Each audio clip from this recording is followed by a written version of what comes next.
Radhe Radhe. Hello everyone. Let's begin with a new episode. That is actually episode 376. बस let's start. शौर्य उसे गुस्से में देखते हुए बोला, तुम कैसी माँ हो? कोई माँ अपनी खुद की बेटी को सौदा कैसे कर सकती है?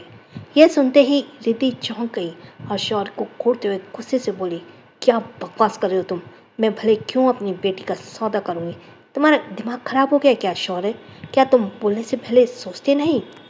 शौर्य तिरछी मुस्कुराते हुए उसे देखते हुए बोला, सोचने की क्या ज़रूरत? तुम्हें मैं रिद्धि मुझे नहीं, और यह भी जो नौटंकी तुम मेरे सामने कर रही हो ना, वह मत करो।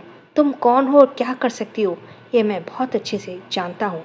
तुम जैसी औरत अपने फ़ायदे के लिए किसी भी हद तक जा सकती है। तुम्हें इस बच्ची की मासूमियत नहीं दिखी जो तुमने इसका सौदा कर दिया। उसकी बात सुनते ही रिद्धि की नज़रें श्री पर गईं।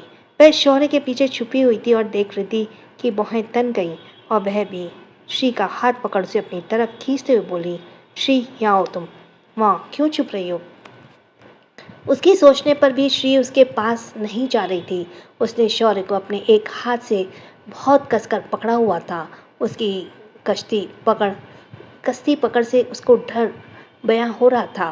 रिद्धि को श्री के साथ जबरदस्ती करते देख शौर्य ने रिद्धि का हाथ पकड़ लिया और उसे श्री से दूर करते हुए कहा, वह डरी हुई है। एक बेटी जब डरती है तो अपनी माँ को ढूंढती है, पर देखो तुम्हारे सामने होने पर भी वह मुझे पीछे छुपी है। इसी से पता चल रहा है कि उसके साथ कैसा बिहेव करती हो। रिद्धि गुस्से से शौर्य को घूरते हुए देख रही थी कि तभी उसने शौर्य के हाथ से अपना हाथ झटका और उसे उंगली दिखाते हुए बोली, शौर्य मेरी बेटी से दूर रहो। वो मेरी बेटी है और मैं उसकी माँ। उसके साथ जैसे चाहूँ वैसे बिहेव कर सकती हूँ। तुम कौन होते हो मुझे रोकने वाले? अब हटो मेरे सामने से, मुझे अपनी बेटी से बात करनी है। उसके कहने पर भी शौर्य उसके सामने से नहीं हटा, तो यह देखकर रिद्धि खुद को उसके पीछे जाकर श्री को उससे अलग कर उसे घूरते हुए बोली, श्री ये कैसा बिहेव कर रही हो तुम? मैं तुम्हारी माँ हूँ और यह पराए लोग। तुम्हें इस तरह दूसरों से पे भरोसा नहीं करना चाहिए। चलो मेरे साथ। यह बोल उसे श्री का हाथ और कसकर पकड़ लिया। यह देखकर शौर्य को बहुत गुस्सा आया और वह कुछ कहता उससे पहले ही श्री ने रोते हुए कहा, पर मॉम वह अंकल अच्छे हैं। उन्होंने मुझे उस गंदे अंकल से बचाया। He is a hero mom, my hero. वो जैसे उस स्टोरी में होता है ना, एक हीरो आता है और रपुंजला को उसकी मॉम से बचा लेता है। उन्होंने भी मुझे उस गंदे अंकल से वैसे ही बचाया है। श्री बोलते हुए बहुत मासूम लग रही थी। शौर्य की नज़र एकटक श्री को ही देख रही थी। उसकी मासूमियत ने शौर्य के दिल को घर कर लिया था। वो प्यार से श्री को देख रहा था। ना जाने क्यों उसी के दिल में श्री को देखकर सुकून मिल रहा था। वैसे ही सुकून जैसे दुआ को देखकर उसे महसूस होता है, या उससे भी ज़्यादा। रिद्धि श्री की बात सुनकर रुक गई और शौर्य को घूरते हुए मन में बोली, तो तुमने पहली मुलाकात में ही श्री के अपनी तरफ अट्रैक्ट कर लिया? उसके हीरो बन गए तुम? नहीं शौर्य नहीं, मैं ये नहीं होने दूंगी। मैं तुम्हें श्री का हीरो कभी नहीं बनने दूंगी। फिर शौर्य ने देखते हुए रिद्धि आगे बोली, मुझे तुम्हें थैंक्स कहना ही होगा, वरना श्री की नज़रों में मैं उसकी बुरी माँ बन जाऊंगी और उसका भरोसा मुझ पर से उठ जाएगा। मैं ये कभी नहीं चाहूँगी श्री मुझसे ज़्यादा तुम पर भरोसा करे और तुम्हें अपना हीरो समझे। मैं ये कभी नहीं होने दूंगी। खुद से बात कर रिद्धि ने जबरदस्ती मुस्कुराते हुए शौर्य से कहा, शौर्य तुम्हारा बहुत बहुत थैंक्स। तुमने मेरी श्री को बचा लिया। मैं उस आदमी को नहीं छोड़ूंगी जिसने मेरी श्री पर बुरी नज़र डाली। मैं उसे खुद अपने हाथों से सजा दूंगी। बस एक मुझे वो मिल जाए। एक बार फिर तुम्हारा शुक्रिया शौर्य। जब रिद्धि बोल रही थी शौर्य उसे ही देख रहा था। रिद्धि के एक्सप्रेशन और उसकी बातें दोनों ही मैच नहीं कर रही थी। रिद्धि ने अपनी बात पूरी कर श्री का हाथ पकड़ लिया और उसे अपने साथ ले जाने लगी, तो श्री ने पलटकर शौर्य को देखा और उसकी आंखों उम्मीद से उसे देख रही थी। वो उसे दूर नहीं जाना चाहती थी। शौर्य भी उसकी आंखों के भाव को खूब अच्छे से समझ रहा था, पर वह मजबूर था। ये सच था कि श्री पर पहला हक रिद्धि का था, क्योंकि वह उसकी माँ थी और वह उसके लिए अजनबी। उसका श्री पर कोई हक नहीं था, पर जिस तरह से श्री की आंखें उसे देख रही थी वह उससे बेचैन हो गया। दूर जाती श्री को देखते हुए शौर्य ने मन में कहा, श्री डरना नहीं बच्चा, मैं तुम्हें कुछ नहीं होने दूंगा, मैं जान कर रहूँगा। रिद्धि तुम्हारे साथ ऐसा बिहेव क्यों करती है? आज जो घटना हुई उस बात में कितनी सच्चाई है, मैं सब जान कर रहूँगा। देखते ही देखते श्री उसकी आंखों के सामने से ओझल हो गई। शौर ने एक आह भरी और वापस से पार्टी हॉल में आ गया। राज ने उसे देखते हुए कहा, तू कहाँ चला गया था यार? मैं कब से यहाँ तेरा इंतज़ार कर रहा हूँ। शौर ने बाहर की तरफ जाते हुए कहा, मैं अब और यहाँ रुकना भी नहीं चाहता, मैं वापस जा रहा हूँ। उसकी बात सुनकर राज भी उसके पीछे पीछे चला गया। शौर कार में बैठा और राज की ड्राइविंग सीट पर बैठते उसने बोला, मुझे रिद्धि की छोटी बेटी की पूरी इन्फॉर्मेशन चाहिए। वो यह प्रेग्नेंट हुई कब और उसकी डिलीवरी हुई, सब मुझे सब जानना है। राज उसकी बात सुनकर हैरानी से उसे मुंह खोले देख रहा था। उसने शौर को देखते हुए कहा, तू उसकी छोटी बेटी में इतना इंटरेस्ट क्यों ले रहा है? कुछ हुआ है क्या?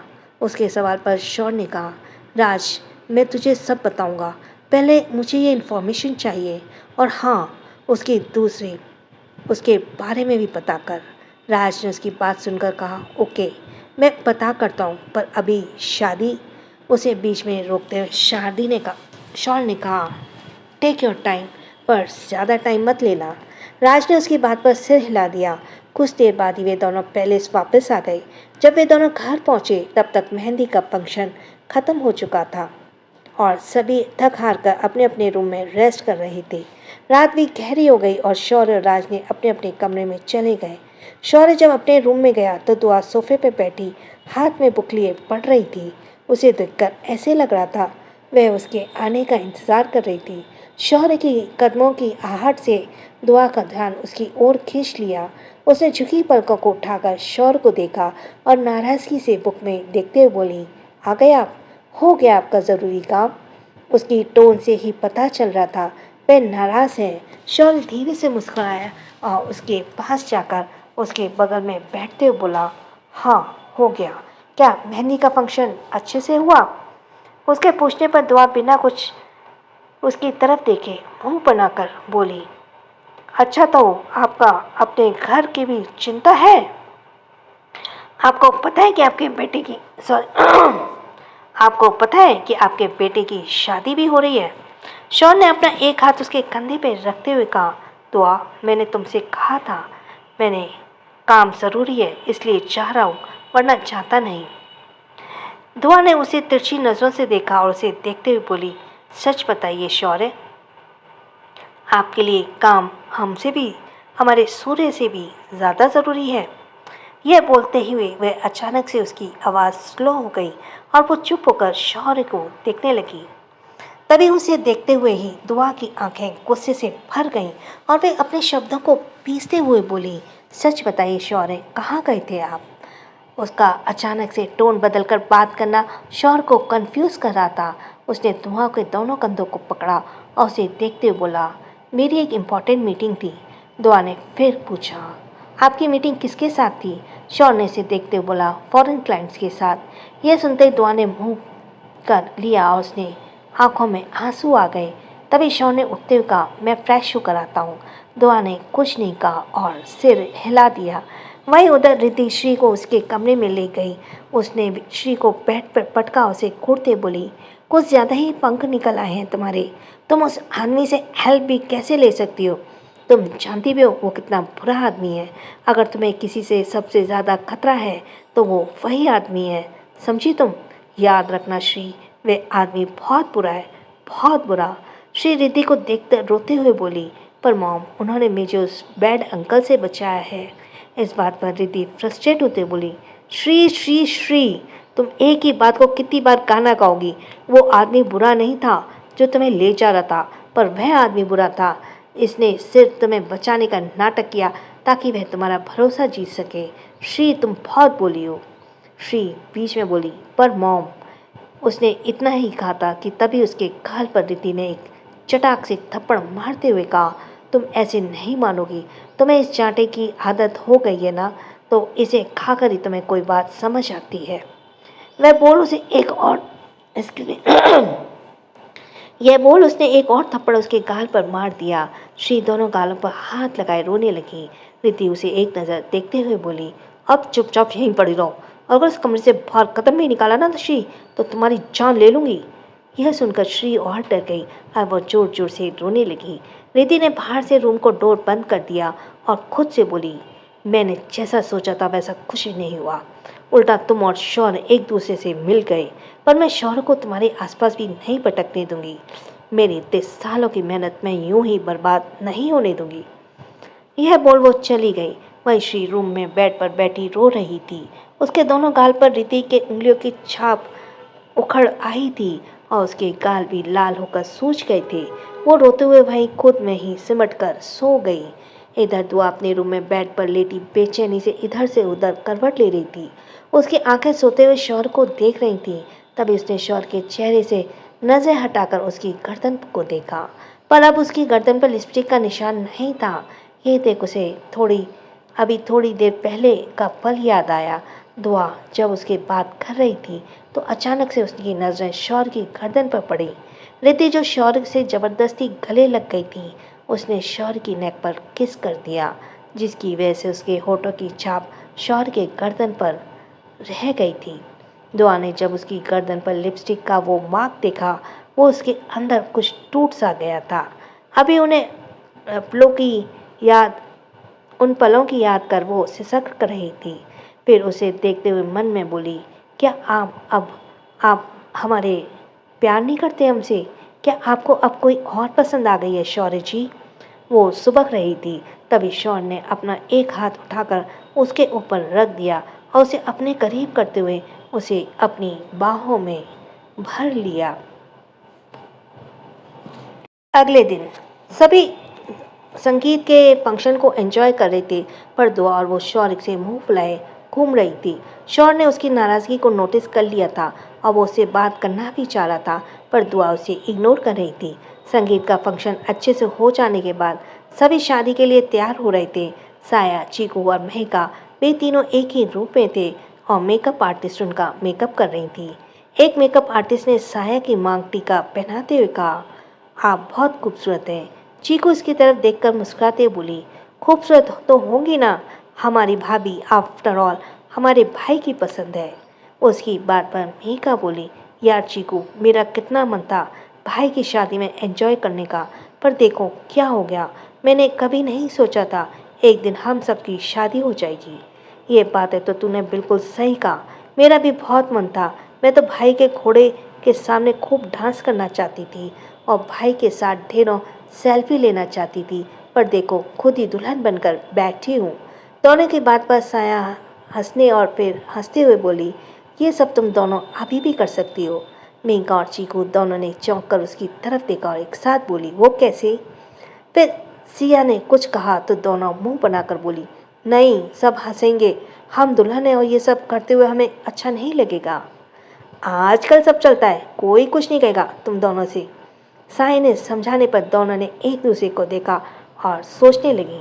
इतने में ही सांची डोर ओपन कर अंदर आई और तीनों से बोली, क्या कर रही हो तुम तीनों? अभी तक तैयार नहीं हुई? सब तुम लोगों का वेट कर रहे हैं। चीकू उसे देखकर मुस्कुरा कर बोली, हमारी होने वाली भाभी, हम तैयार हैं। ये सुनकर सांची शर्माने लगी। उसे शर्माते देखकर मिहिका बोली, ओह देखो तो जरा शर्म की लाली सांची भाभी पर क्या खूब सज रही है। चीकू बीच में बोली, शर्म की लाली नहीं, इसे संभव भाई का प्यार कहेंगे। तभी महिका फिर बोली, वैसे आज आप बहुत अच्छी लग रही हैं। भाई से मिली हो या नहीं? अपना इस जानलेवा हुस्न के दर्शन हमारे भाई को भी करवाइए। महिका की बात सांची को एम्बैरेस कर रही थी। उसने मुंह बनाकर साया की तरफ देखा तो साया हंसने लगी। हमें ऐसा मत देखो, आदत डाल लो इसकी। हमारी दोनों नंदें ऐसी ही हैं, शरारत दोनों में कूट कूट के भरी है। उन सब की बातों से फ्रस्ट्रेट होकर सांची मेकअप आर्टिस्ट से ऑर्डर देते हुए बोली, आप प्लीज़ जल्दी से इनका फाइनल टचअप करें और इन्हें बाहर लेकर आएँ। बाय, मैं जा रही हूँ। ये बोलकर सांची रूम से जाने लगी। वही वे तीनों इसे ऐसे भागते देखकर खिलखिलाकर हंस पड़ी। उधर सूर्य, रक्ष, यश और संभव तैयार हो चुके थे। दुआ ने सूर्य के सिर पर बंधे पगड़ी पर ब्रोच पहनाया और प्यार से उसके गाल को छूते हुए बोली, आपको आने जीवन की ढेर सारी शुभकामनाएं। हमेशा एक दूसरे के साथ रहना। कभी एक दूसरे को धोखा मत देना और किसी तीसरे को तो बीच में बिल्कुल मत आने देना। ये बोलते हुए उसके भाव बदल गए और वो शौर को घूर कर देख रही थी। वहीं जब शौर ने उसे खुद को ऐसे देखता पाया तो वो मुंह ही मुंह में बड़बड़ाया, ये दुआ को क्या हो गया है, ये मुझे ऐसे क्यों देख रही है। दुआ के बाद आयशा ने भी यश के पगड़ी में ब्रॉच लगाया और उसे देख मुस्कुराते हुए बोली, खुश रहना और चीकू को भी हमेशा खुश रखना। यश ने सिर हिलाते हुए धीरे से हाँ कह दिया। तभी राखी आगे आई और रक्ष के पगड़ी पर ब्रॉच पहनाते हुए बोली, महिका को हमेशा ख्याल रखना।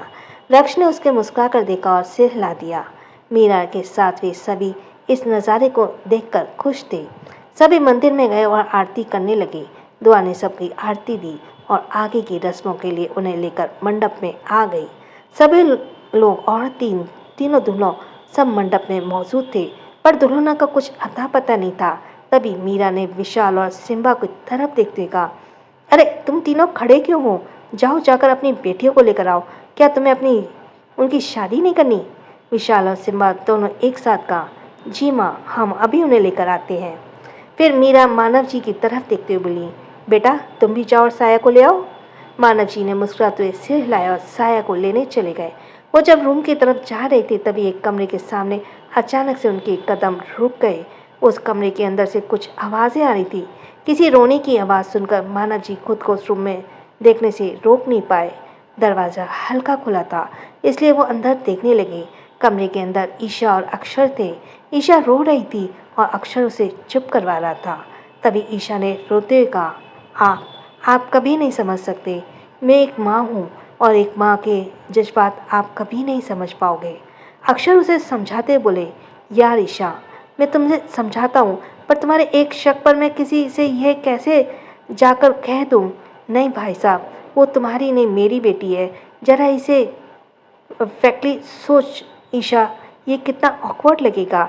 ईशा रोते हुए बीच में बोली, पर वो निशान। अक्षर जी उसे बीच में रोकते हुए बोले, उस निशान के अलावा और कोई सबूत है तुम्हारे पास। नहीं ना, सिर्फ एक निशान ये प्रूव नहीं करता कि साया हमारी बेटी है।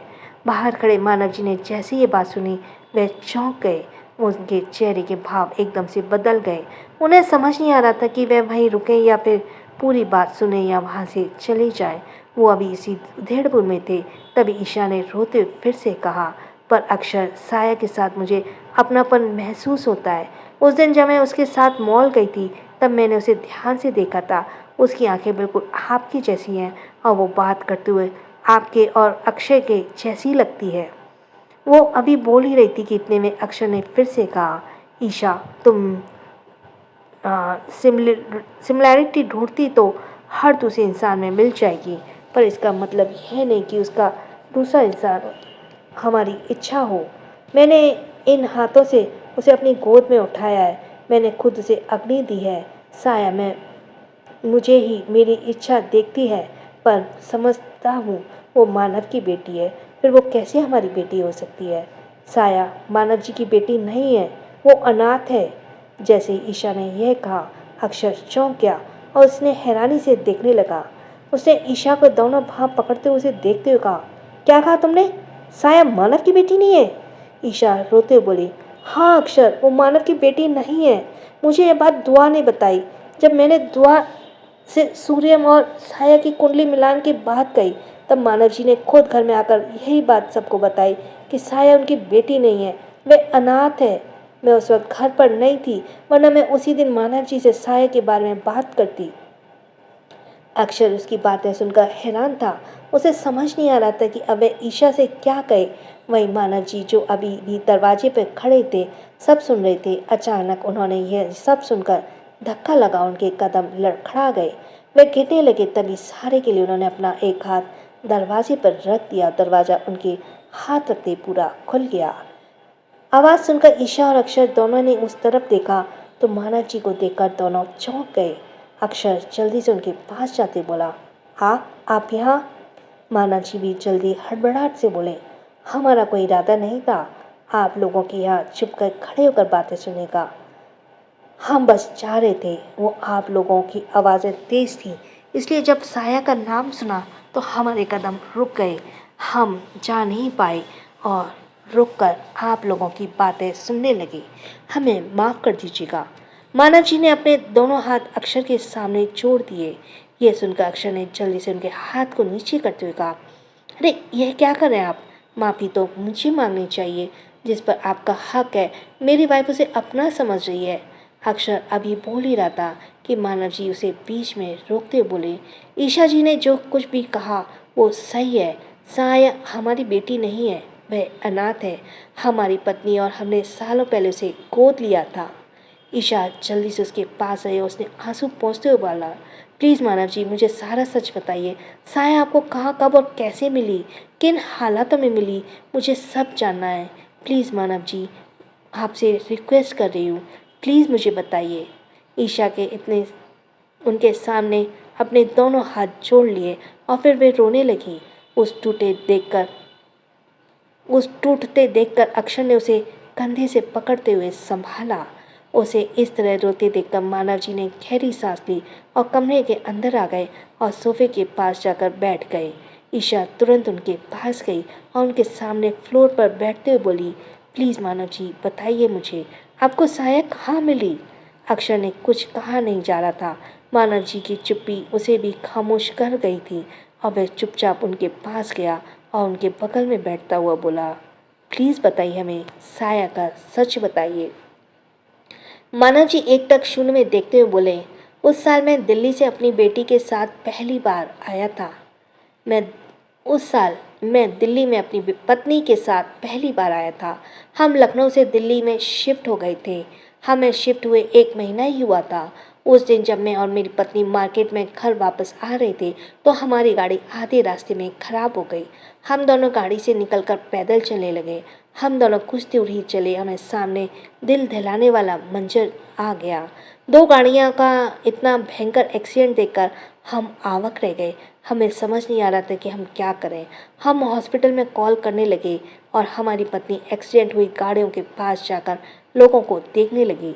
जब हम फ़ोन करके पीछे मुड़े तो हमारी पत्नी के हाथ में एक 4 साल की छोटी बच्ची थी। उसे देखकर वह बहुत डर गई थी। वो बच्ची को हमारे पास लाकर बोली, इसकी सांसें चल रही हैं, हमें इसे बचाना होगा। बच्ची बहुत मासूम थी और प्यारी थी। हमने भी ज़्यादा ना सोचते हुए उस बच्ची को लेकर हॉस्पिटल चले गए। अक्षर और ईशा दोनों ध्यान से उसकी बातें सुन रहे थे। तभी अक्षर ने बीच में कहा, जिस बच्ची को आपने बचाया था, क्या उस बच्ची के गले में कोई पेंडेंट था? मानव जी ने ना में सिर हिलाते हुए कहा, नहीं, बच्ची के गले में कुछ नहीं था। ये सुनकर ईशा ने बीच में बोली, ऐसा भी तो हो सकता है अक्षर, वो पेंडेंट इच्छा के गले से फिर गया हो, निकल गया हो या गिर गया हो, और जो दूसरी बच्ची हॉस्पिटल वालों ने हमें दी वो कोई और हो। मानव जी ने कहा, ना, वहाँ 2 गाड़ियाँ थी, क्या पता वो बच्ची उस गाड़ी में हो। हमें वो 1 हफ्ते बाद बच्ची की बॉडी हैंड ओवर की गई थी। इतना सब कुछ सुनकर अक्षर को कुछ समझ नहीं आ रहा था और उसने दोनों हाथ से अपना सिर पकड़ लिया। इतना सब कुछ सुनकर अक्षर को कुछ समझ नहीं आ रहा था और उसने अपने दोनों हाथों से अपना सिर पकड़ लिया।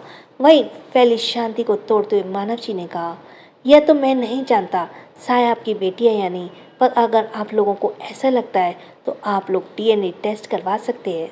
अक्षर ने चौंक कर उन्हें देखते हुए कहा, यह आप क्या कह रहे हैं? साया इसके लिए कभी नहीं मानेगी। मानव जी ने हालात को समझते हुए कहा, हमें पता है वह नहीं मानेगी, पर मैं कोशिश करूँगा उसे मनाने की।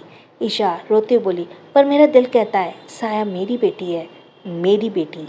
अक्षर ने उसे समझाते हुए कहा, ईशा अपनी भावनाओं पर काबू करो। मानव जी ने डीएनए टेस्ट के लिए मंजूरी दे दी है, पर फिर भी हमें इंतज़ार करना होगा। तब तक तुम खुद को संभालो। अगर किसी ने तुम्हें इस तरह रोते हुए देख लिया तो बहुत से सवाल खड़े हो जाएंगे।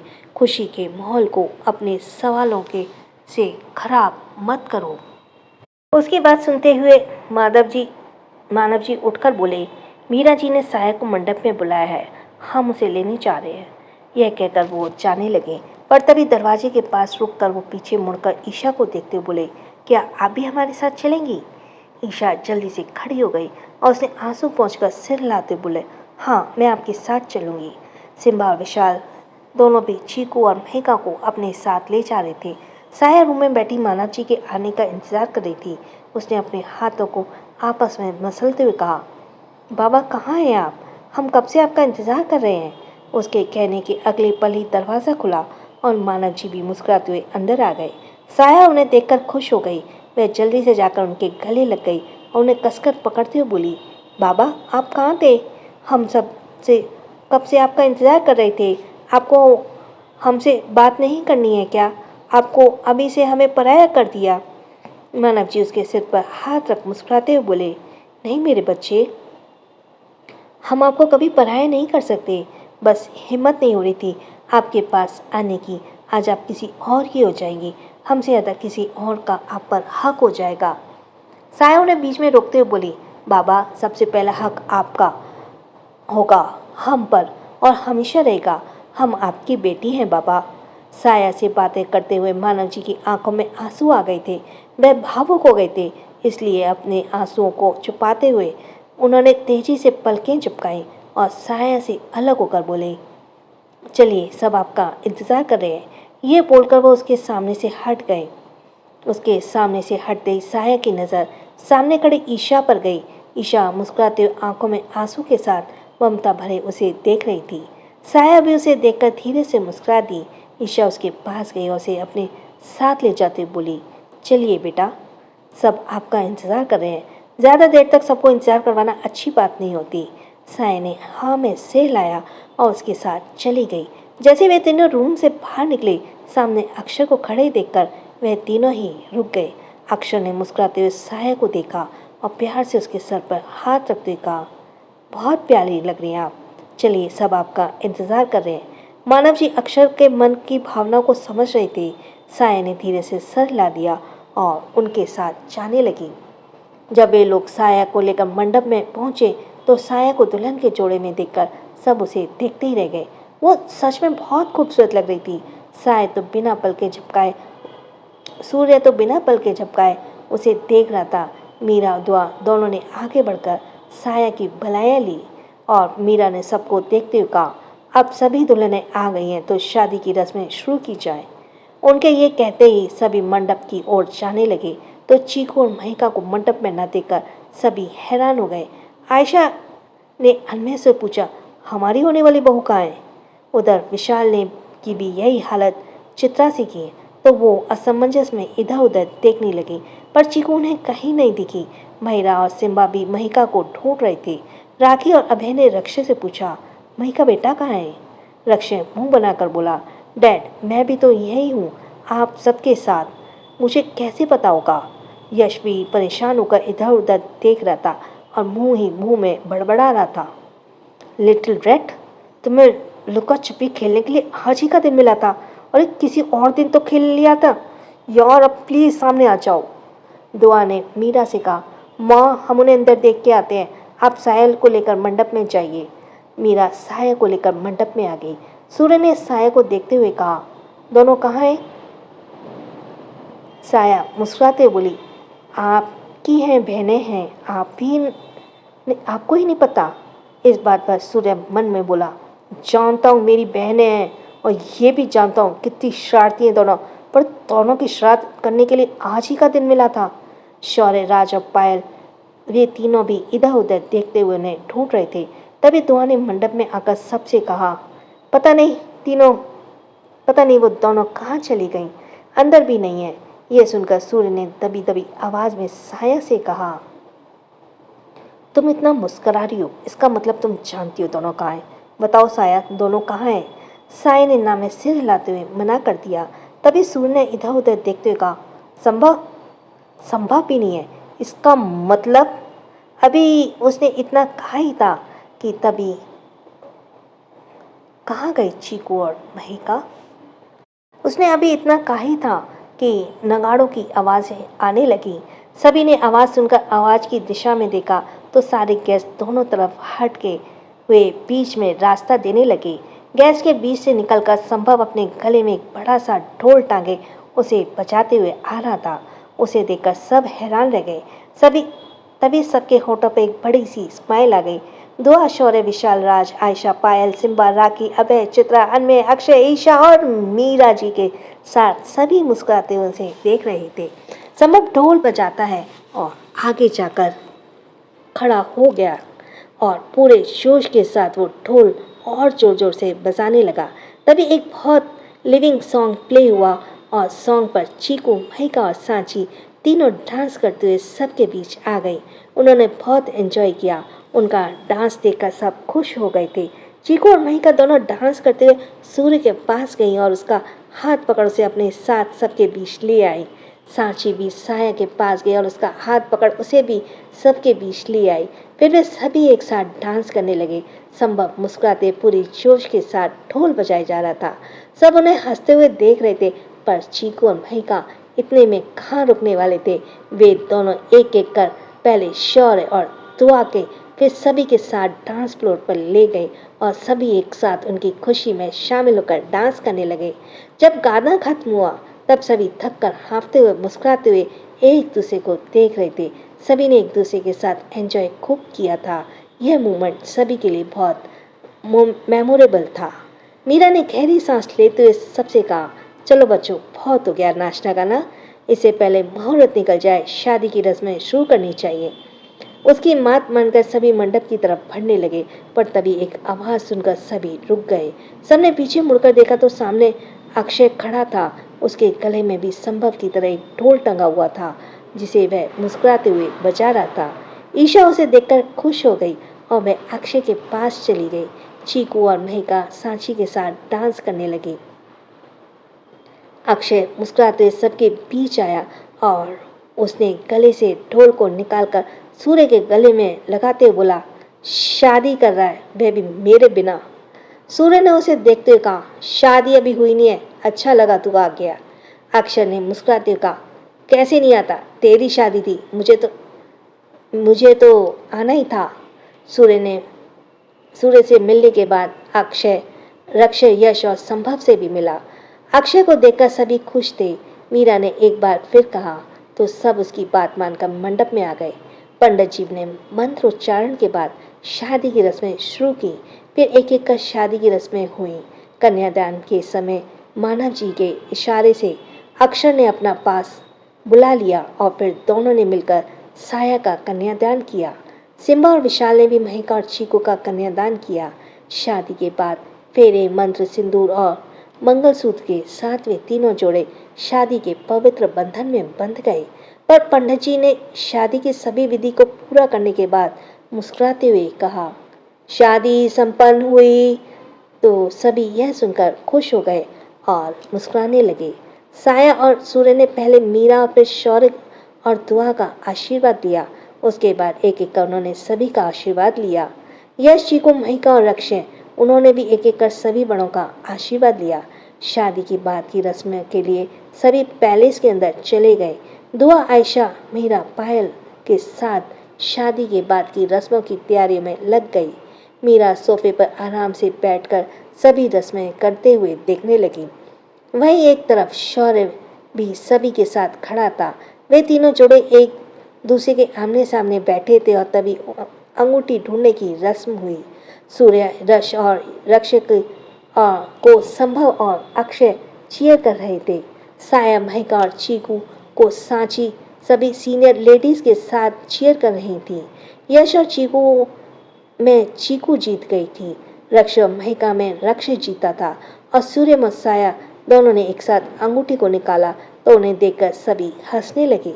मीरा ने दोनों को देखते हुए कहा, इसे कहते हैं बराबरी का रिश्ता। तुम दोनों में कोई भी किसी से कम नहीं रहेगा। दोनों ही एक दूसरे से हमेशा बराबरी करोगे। मीरा जी की बात सुनकर सूर्य ने मुस्कुराते हुए साया को देखकर अपनी आंखें दबा दी और उसे सबके बीच खुद की आंख मारते देख साया उसे आंखें छोटी कर घूरने लगी। कुछ देर तक और मस्ती मजाक और रस्में करने के बाद मीरा जी ने घड़ी देखते हुए कहा, दिन भर के थके हो बच्चे, क्या तुम्हें सोना नहीं है? सुबह के 3 बज रहे थे। जाओ सभी अपने अपने कमरे में जाओ। आयशा ने मुस्कुराते हुए चीकू, महिका और साया से कहा, जाओ जाकर थोड़ा आराम कर लो। शादी की इतनी रस्में करने के बाद थक गई होंगी तुम। दुआ ने भी यश, रश और सूर्य से कहा, जाइए आप तीनों भी जाकर अपने कमरे में आराम कीजिए। सूर्य ने धीरे से सहलाते हुए कहा, जी माँ। यह कहकर वो अपने रूम में तरफ चला गया। उसके पीछे पीछे रश और यक्ष भी अपने अपने रूम की तरफ चले गए। तो उन्हें जाते देख सांची ने सायाची को महका से कहा, लगता है तुम लोगों को दूल्हों को सुहागरात बनाने की कुछ ज़्यादा ही जल्दी है। इसलिए तो देखो, एक बार कहने पे ही कैसे भागे भागे अपने कमरों में चले गए। पर मुझे एक बात समझ नहीं आ रही, जब तुम लोग यहाँ हो तो तुम वे सुहागरात किसके साथ बनाएंगे? खाली कमरों के साथ? ये कहते हुए सांची मुस्कुराने लगी। चीकू ने उसे घूरते हुए साया से कहा, भाभी, ये हमारी होने वाली भाभी ना कुछ ज़्यादा ही हमारी टांग खींच रही है। याद रखना, जब इनका नंबर आएगा ना तो हम भी इनके साथ ऐसे ही करेंगे। उसका साथ देते हुए साया ने मुस्कुराते बोली, हाँ चीकू, तुमने बिल्कुल सही कहा।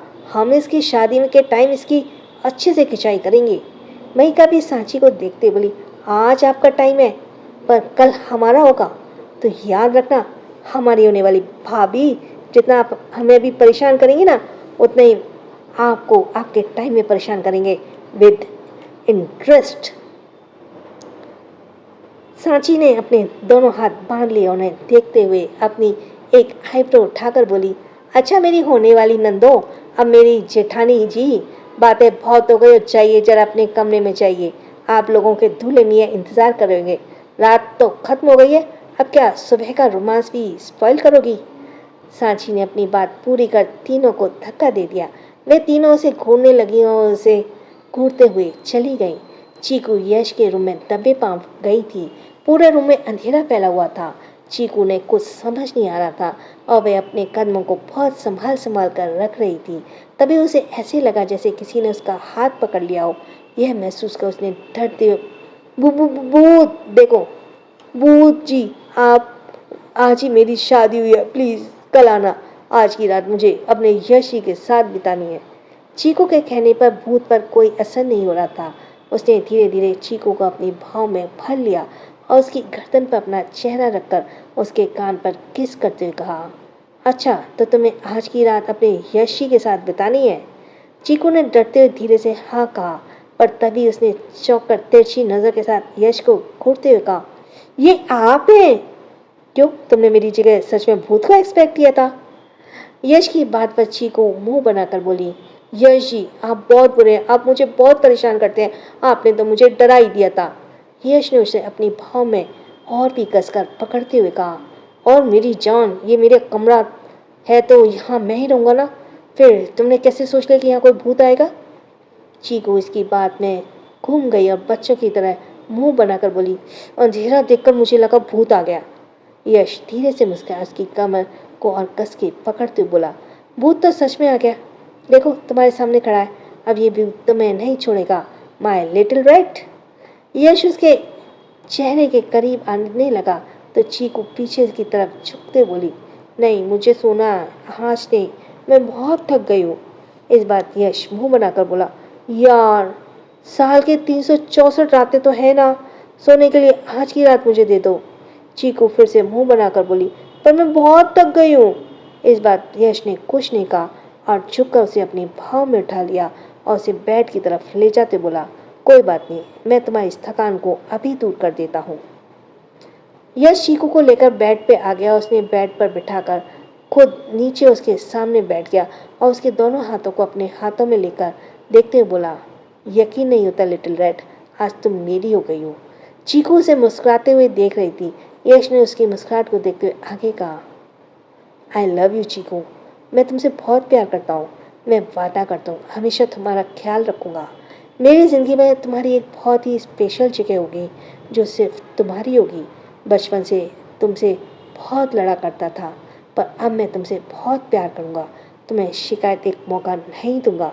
चीकू से मुस्कुराते हुए देख रही थी कि तभी यश अपनी बात कहते हुए घुटनों के बल बैठ गया और चीकू के चेहरे को अपने दोनों हाथों में भरकर उसे अपने करीब लाते हुए कहा, माय लिटिल रैट, तुम बहुत प्यारी हो, मेरे लिए दुनिया की सबसे खूबसूरत लड़की, तुम तो मेरे लिए मेरी जिंदगी हो तुम।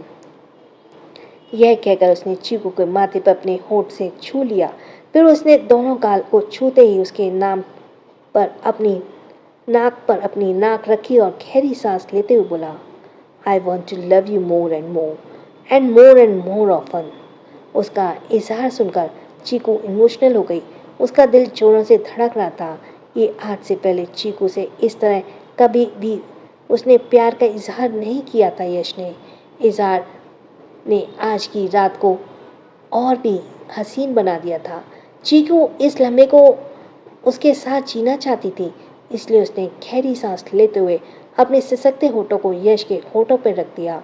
चीकू को आगे बढ़ते हुए से एक्सपेक्ट करना यश को खुशी से भर दिया।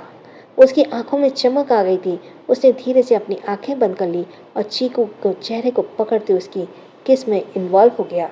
वे दोनों एक दूसरे के सॉफ्टली किस कर रहे थे और यश उसे किस करते हुए उसके ऊपर झुकता जा रहा था और फिर धीरे धीरे उसने चीकू को पीछे की तरफ बेड पर लिटा दिया और खुद उसके ऊपर आ गया। उसने चीकू को अपनी आंखों में भरा और उसे किस करते ही पलटकर उसने चीकू को अपने ऊपर ले लिया। वहीं दूसरी तरफ सूर्य के रूम में सूर्य और साया दोनों एक दूसरे की आंखों में देख रहे थे। साया अपने घुटनों के ऊपर अपने दोनों हाथ रखकर उस पर अपना चेहरा टिकाए बिना पलकें झपकाए सूर्य की आंखों में देख रही थी। दोनों को देखकर ऐसा लग रहा था जैसे उनके बीच में कोई गेम चल रहा हो। और तभी साया ने पलकें झपक गई और ये होते ही सूर्य ने जल्दी से कहा, तुम्हारी गई, अब मैं जो कहूँगा वो तुम्हें करना होगा। साया ने मुंह बनाकर उसे देखा और धीरे से बोला, अच्छा बताइए क्या करना होगा हमें। दोनों के बीच एक शर्त लगी थी कि जो भी पहले पलकें झपकाएगा वो हार जाएगा और जो जीतेगा हारने वाला उसकी सारी बातें मानेगा।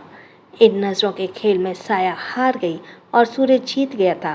साया को मुंह फुलाए देखकर सूर्य अपनी एक हाथ से उसके चेहरे को अपनी नज़र में सामने कर उसकी आंखों में देखते हुए बोला, किस मी। साया उसे घूर कर बोली, ये चीटिंग है। सूर्य बोला, अच्छा तो अब ये तुम्हें चीटिंग लग रही है?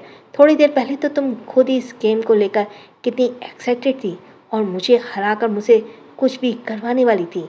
अब जब मैं जीत गया हूँ तुम्हें ये चीटिंग लग रही है? साया बच्चों की तरह मुंह बनाकर फिर से बोली, ओके आप पहले अपनी आंखें बंद कर लीजिए, फिर हम आपको किस करेंगे। इस बार सूर्य ने कहा, मैं आंखें बंद नहीं करूँगा। साया भी उसे घूरते हुए बोली, फिर हम भी आपको किस नहीं करेंगे। सूर्य ने उसे घूर कर देखा और साया भी उसे घूरने लगी। उसे खुद को घूरते देखकर सूर्य ने मीरा की कही बात याद आई और वो साया को देखते हुए बोला, दादी माँ ने सही कहा था, तुम मुझसे बराबरी करोगी और देखो तुमने अभी से मेरी बराबरी करना शुरू कर दिया। इस बात पर साया तपाक से बोली, हाँ तो आपको क्या लगता है हम आपसे दब जाएंगे? मिस्टर सूर्य सिंह रायजादा, हम साया मुखर्जी हैं, हम आपसे दब कर नहीं रह सकते। सूर्य ने एक आईब्रो ऊपर चढ़ाते हुए कहा, अच्छा तो ठीक है, मेरी तरह अपनी बात पर कायम रहो और मुझे किस करो। साया ने कुछ पल उसे घूरा और फिर आगे बढ़कर उसके सूर्य के बाल को अपनी मुट्ठी में भरकर उसके चेहरे को एक तरफ झुकाते हुए उसके गाल में अपने होठों से छू लिया और उससे अलग होकर बोली, हम भी अपनी बात पर कायम रहते हैं, समझे आप। सूर्य ने इसे देखते मुंह बनाकर बोला, ये क्या था? साया बोली, किस। सूर्य बोला, तुम इसे किस कहती हो? साया ने कुछ नहीं कहा और कंधे उचका दिए। सूर्य ने उसे देखा और कहा, किस क्या होती है ये मैं तुम्हें बताता हूँ। इससे पहले साया उसे दूर हो पाती, सूर्य ने उसे अपनी गिरफ्त में ले लिया, उसके होठ पर अपने होठ रख उसे किस करने लगा। साया ने अपने दोनों हाथ उसके कंधे पर रख दिए और उसे पीछे की तरफ धकेलने लगी, पर तभी सूर्य ने उसकी चेहरा छोड़ दिया और उसके दोनों हाथों को पकड़ उसके ऊपर झुकने लगी। साया उसे खुद से दूर करने की कोशिश करने लगी, पर सूर्य ने उसकी हर कोशिश को अपनी ताकत तले दबा दिया। वो उसके ऊपर झुका, उसे पैशनेटली किस कर रहा था। साया के दोनों हाथ सूर्य के हाथों में गिरफ्त थे। करीब 10 मिनट बाद सूर्य उसके अलग होकर गहरी सांस लेने लगा। साया भी लंबी लंबी सांस लेते हुए उसे देख रही थी, जैसे कह रही हो, आप बहुत बुरे हो। वहीं सूर्य होठों की तिरछी कर मुस्कुराते हुए बोला, किस इसे कहते हैं। मुझसे बराबरी करना चाहती हो ना, तो चलो करो मेरी बराबरी और दो मेरा साथ। देखते हैं आज हम दोनों में से कौन जीतता है। साया ने अपनी एक आईब्रो उठाकर उसे देखा और तिरछी मुस्कुराते बोली, अच्छा तो अब आपको हमारे साथ गेम खेलना है। सूर्य ने उसकी आंखों में देखते हुए कहा, गेम खेलना भी है और उस गेम में जीतूंगा भी मैं ही। इस बात पर साया बोली, बहुत कॉन्फिडेंट है आपको। आपने आप पर मिस्टर सूर्य सिंह रायजादा, अभी आपने हमें जाना ही कहाँ है। सूर्य बोला, ठीक है, मैं तुम्हें अभी जान लेता हूँ। ये कहकर वो उसके ऊपर फिर से झुक गया और एक बार फिर उसके होठों के बीच में दूरी को मिटाते हुए वे दोनों एक दूसरे को किस करने लगे। सूर्य के हाथ साया के बैग पर थे और वो अपने हाथ मूव करते हुए उसके ब्लाउज की डोरी को खोल रहा था। उसने जैसे ही ब्लाउज की डोरी को खोया, साया के कंधे से उसके लहंगे का ब्लाउज सरक गया। सूर्य के होठ और होठों से फिसल कर उसके कंधे पर आ गए और सूर्य उसे वहाँ किस करने लगा। साया के हाथ सूर्य की गर्दन और उसके पीठ पर कंधे थे और सूर्य उसके आगे बढ़ता, तभी फ़ोन की रिंग ने दोनों का मेमोरेबल मोमेंट्स को स्पॉइल कर दिया। पहले तो सूर्य ने फ़ोन की रिंग को इग्नोर किया और साया में खोया रहा, पर बार बार रिंग होने की वजह से उसने ना चाहते हुए भी साया से अलग होकर फ़ोन उठाकर कॉल रिसीव किया। साया गहरी सांस लेते हुए सूर्य को देख रही थी। कॉल की दूसरी तरफ से बातें सुनकर उसके चेहरे के भाव एकदम से बदल गए थे। उसका चेहरा पत्थर की तरह कठोर हो गया। ये देखकर साया भी उठकर बैठ गई और कॉल कट होते ही साया ने चिंता भरी आवाज़ में पूछा, क्या हुआ, किसका कॉल था। सूर्य ने साया की तरफ देखा, उसके चेहरे को अपने हाथों में भरकर उसके हाथों माथे पर किस करके धीरे से कहा, आई एम सॉरी साया, मुझे जाना होगा। साया ने उसकी आंखों में देखते हुए कहा, आप इस समय जा कहाँ रहे हैं। सूर्य ने कहा, मैं जल्दी वापस आ जाऊंगा और आकर तुम्हें बताता हूँ। ये कहकर वो उठने लगा, पर साया ने उसका हाथ पकड़ रोकते हुए कहा, सूर्य जी, हमें घबराहट हो रही है, प्लीज़ जल्दी आइएगा, हम आपका इंतज़ार करेंगे। सूर्य मुड़ा और साया के गाल पर अपना एक हाथ रख धीरे से मुस्कुराते हुए कहा, नहीं, तुम सो जाओ, तुम बहुत थक गई हो, मैं जल्दी वापस आ जाऊंगा।